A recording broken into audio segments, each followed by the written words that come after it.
আসসালামু আলাইকুম ওয়া রাহমাতুল্লাহি ওয়া বারাকাতু। আজকে আলোচনা করব যে কেন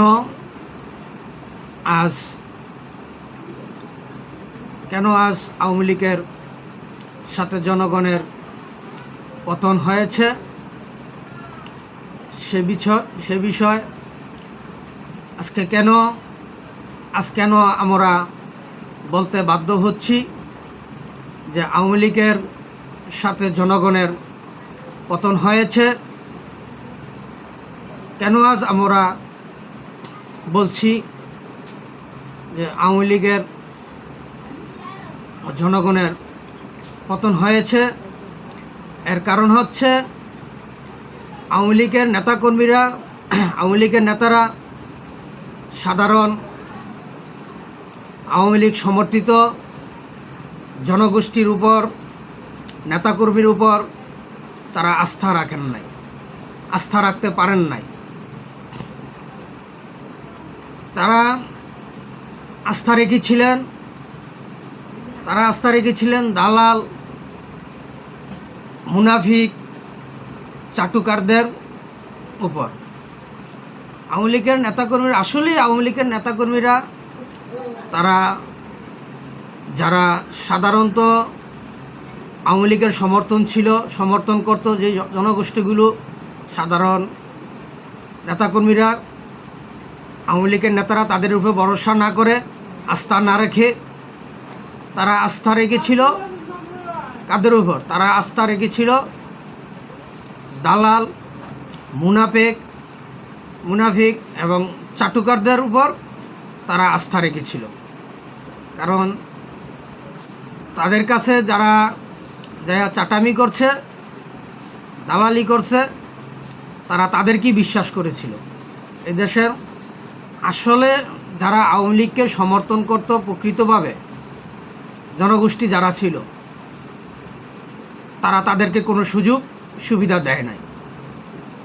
তাদেরকে কোনো সুযোগ সুবিধা না দিয়ে তারা সুযোগ সুবিধা দিয়েছিল চাটুকারদের।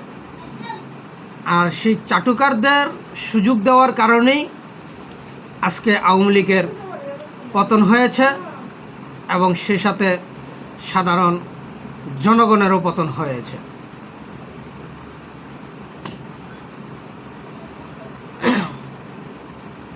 আর আওয়ামী লীগের পতন হয়েছে এটা আমরা দেখছি বা আজকে বুঝতে পারছি। আর জনগণের পতন হয়েছে এর কারণ হলো এদেশে সাধারণ পুলিশ, ছাত্র জনতা,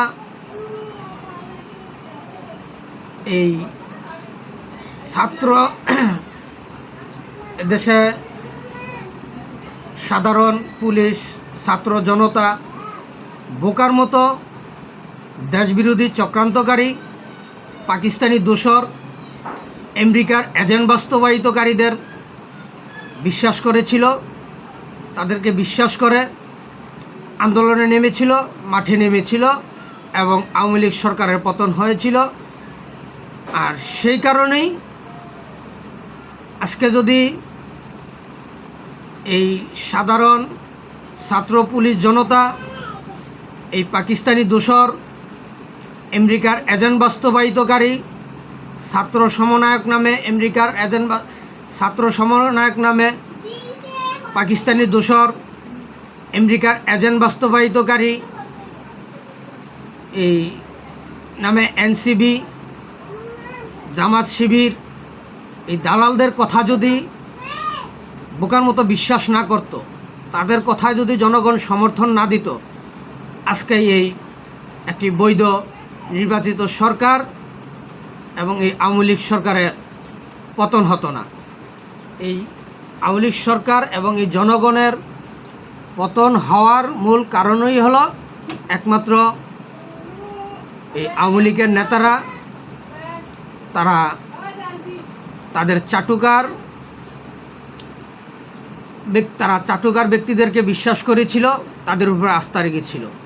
কিন্তু যারা প্রকৃত আওয়ামী লীগ সমর্থিত নেতাকর্মী ছিল বা জনগোষ্ঠী ছিল, সমর্থন ছিল, তারা তাদের কথা শুনেন নাই, তাদেরকে কোনো সুযোগ সুবিধা দেন নাই।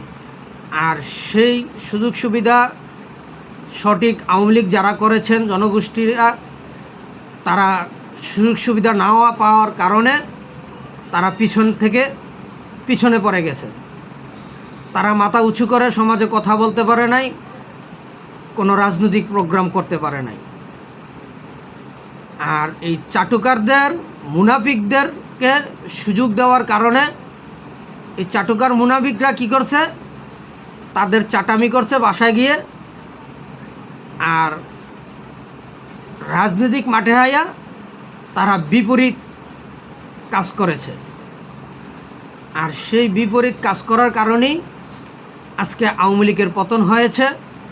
এবং আর এই সাধারণ জনগণের পতন হয়েছে হলো যে সাধারণ ছাত্র, পুলিশ, জনতা বোকার মতো এই ছাত্র সমন্বয়ক নামে, এনসিবি নামে দেশবিরোধী পাকিস্তানি দোসর, আমেরিকার এজেন্ট বাস্তবায়িতকারী, জামাত শিবির তাদের কথা বিশ্বাস করেছিল এবং মুনাফিক রাজনৈতিক দলদের কথা বিশ্বাস করেছিল। আমেরিকার এজেন্ট বাস্তবায়িতকারী রাজনৈতিক দলের নেতাকর্মীদের কথাগুলো বিশ্বাস করেছিল, বিশ্বাস করে মাঠে নেমে এসেছিল জনগণ। কিন্তু আজকে তার বিপরীত জনগণ দেখতে পাচ্ছে। আর এই দেশবিরোধী চক্রান্তকারীদের কথায় সাধারণ জনগণ মাঠে নেমে এসেছিল বিদায়ী আন্দোলনটা বেগতমান হয়েছিল এবং এই সরকারের পতন হয়েছিল। আর সে সাথে এদেশের জনগণেরও পতন হয়ে গিয়েছে। আজকে আমরা সেটা বুঝতে পারছি এবং দেখতে পারছি। তাই এই জন্য আমি দেশ ও জাতির কাছে আহ্বান করছি, অনুরোধ করছি, এখনও সময় আছে। আপনারা সবাই পুনরায় আবার একতাবদ্ধ হন, ঐক্যবদ্ধ হন এবং এই দেশবিরোধী চক্রান্তকারী পাকিস্তানি দোসর, আমেরিকার এজেন্ট বাস্তবায়িতকারীদের বিরুদ্ধে রুখে দাঁড়ান, তাদেরকে প্রতিহত করুন, এই দেশটাকে রক্ষা করুন, এই জাতিকে উদ্ধার করুন।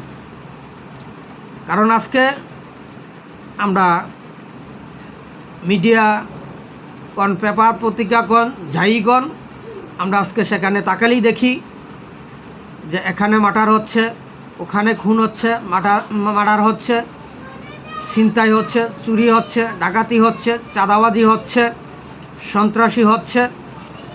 কিন্তু এবং আরও রাজস্ব খাতে দেখছি আমরা বিদ্যুৎ মিলছে না, জ্বালানি তেল মিলছে না, নানান সমস্যাই দেখা যাচ্ছে। কিন্তু উন্নয়নের কোনো অগ্রযাত্রার কোনো গতি আমরা দেখতে পাচ্ছি না। এর কারণ এই দেশটাকে এই জাতি বোকার মতো এই দেশবিরোধী চক্রান্তকারীদের কথায় সমর্থন দিয়ে আজকে এই দেশবিরোধী পাকিস্তানি দোসর, আমেরিকার এজেন্ট বাস্তবায়িতকারীদের হাতে আজকে এই জাতি তুলে দিয়েছে। আর তারা আজকে এই দেশবিরোধী চক্রান্তকারীরা তারা তাদের চক্রান্ত বাস্তবায়িত করছে, দেশের জনগণকে চুষে খাচ্ছে। আর এই জনগণকে যাতে আর চুষে খেতে না পারে সেজন্য আমি দেশ ও জাতির কাছে বারবার আহ্বান করছি, অনুরোধ করছি, এখনও সময় আছে। আপনারা সবাই একতাবদ্ধ হন, ঐক্যবদ্ধ হন এবং এই দেশবিরোধী চক্রান্তকারী পাকিস্তানি দোসর, আমেরিকার এজেন্ট বাস্তবায়িতকারীদের বিরুদ্ধে রুখে দাঁড়ান, তাদেরকে প্রতিহত করুন এবং এই দেশটাকে রক্ষা করুন, এই জাতিকে উদ্ধার করুন। আর বাংলাদেশের স্বাধীনতার স্থীপিত মুসলিম নেতা, বাংলাদেশের জাতির পিতা, জাতির জনক বঙ্গবন্ধু শেখ মুজিবুর রহমানের সুযোগ্য কন্যা, বাংলাদেশের 5 বারের প্রধানমন্ত্রী দেশরত জননেত্রী শেখ হাসিনাকে সসম্মানে দেশে ফিরিয়ে আনার ব্যবস্থা করুন এবং তাকে পুনরায় নির্বাচিত করুন, এই দেশকে রক্ষা করুন এবং দেশের উন্নয়নমূলক কাজ করার সুযোগ দেন। আর আওয়ামী লীগ নেতাদের প্রতি আহ্বান করছি, অনুরোধ করছি যে এখনও সময় আছে। আপনারা দেশের তৃণমূল তৃণমূল পর্যায়ের আওয়ামী লীগের নেতা কর্মী সমর্থক জনগোষ্ঠীর সাথে যোগাযোগ করুন। যারা আজকে আওয়ামী লীগের পক্ষে কথা বলছে জনসম্মুখে মিডিয়ার মাধ্যমে, যারা আজকে আওয়ামী লীগের পক্ষে কথা বলছে, লড়ছে, লড়াই সংগ্রাম করছে, আপনারা তাদের সাথে যোগাযোগ করুন, তাদেরকে প্রতিষ্ঠিত করুন, মাঠকে গুছান, দলকে শক্তিশালী করেন। যদি আপনারা দেশে আসতে চান, পুনরায় সঠিকভাবে আওয়ামী লীগের রাজনীতি করতে চান, সুন্দরভাবে বাঁচতে চান, তাহলে এখন আপনাদেরকে এই মাঠ পর্যায়ের আওয়ামী লীগ নেতাকর্মীদের সাথে যোগাযোগ রাখতে হবে, তাদেরকে স্বয়ংসম্পূর্ণভাবে প্রতিষ্ঠিত করতে হবে। আজকে যারা মিডিয়ার মাধ্যমে জনসম্মুখে যেভাবে হোক দলের পক্ষে লড়াই সংগ্রাম করছে, কথা বলছে, আজকে আপনারা তাদের সাথে যোগাযোগ করুন এবং তাদেরকে প্রতিষ্ঠিত করুন। তাহলেই এই মাঠকে শক্তিশালী করতে পারবেন, জনগণকে ঐক্যবদ্ধ করতে পারবেন এবং বঙ্গবন্ধু কন্যা দেশরত জননেত্রী শেখ হাসিনাকে এই দেশে ফিরিয়ে আনতে পারবেন এবং পুনরায় তাকে এই দেশের প্রধানমন্ত্রী হিসাবে নির্বাচিত করতে পারবেন। আর না হয় কোনো সম্ভব হবে না। তাই এই জন্য আমি দেশ ও জাতির কাছে এবং বাংলাদেশ আওয়ামী লীগের সিনিয়র নেতাদের প্রতির কাছে সকলের কাছে আমি আহ্বান করছি, অনুরোধ করছি, আপনারা সকল ভেদাভেদ ভুলে গিয়ে সবাই একতাবদ্ধ হন, ঐক্যবদ্ধ হন এবং এই দেশবিরোধী পাকিস্তানি দোসর আমেরিকার এজেন্ট বাস্তবায়িতকারীদের বিরুদ্ধে রুখে দাঁড়ান, তাদেরকে প্রতিহত করুন, এই দেশটাকে রক্ষা করুন, এই জাতিকে উদ্ধার করুন এবং শেখ হাসিনাকে, বঙ্গবন্ধু কন্যা দেশরত জননেত্রী শেখ হাসিনাকে সসম্মানে দেশে ফিরিয়ে আনার ব্যবস্থা করুন। আজকে এখানে এই পর্যন্তই। আমার কথায় যদি কোনো ভুল ত্রুটি হয়ে থাকে দয়া করে আমাকে ক্ষমার দৃষ্টিতে দেখবেন এবং আমার ভুলগুলো সংশোধন করার সুযোগ দিবেন। এই বলি শেষ করলাম। জয় বাংলা, জয় বঙ্গবন্ধু, জয় হোক সর্বস্তরের সচেতন জনগণের। আবারও বিজয় হবে মুক্তিযুদ্ধের সপক্ষের, ইনশাআল্লাহ। আসসালামু আলাইকুম ওয়া রাহমাতুল্লাহি ওয়া বারাকাতুহু।